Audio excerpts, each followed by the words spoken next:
Hey! Yeah! Marami ang nagtatanong paano ko kinukuha ang ganitong mga videos. At kung madali lang ba kontrolin ang drone while nagdadrive.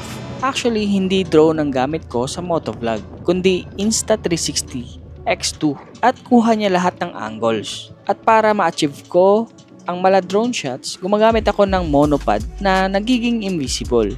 Gamit ko ay Telesin carbon fiber monopod na pwede kong i-mount sa motor ko. Multifunctional na rin ito at pwede sa lahat ng action cameras. Mag GoPro man, DJI Osmo or Insta360, pwede. Ito rin may kasamang aluminum tripod when you buy this monopod.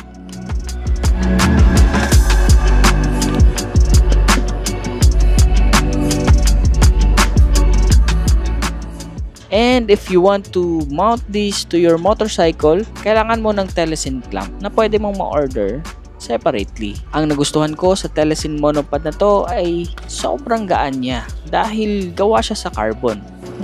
Carbon Lodi.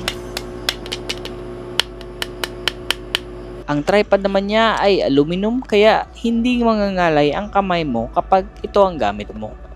Kagandahan ng Telesin brand, affordable na, quality pa, at fully functional talaga. Sana nasagot ko ang tanong nyo. See you sa next video. Fires.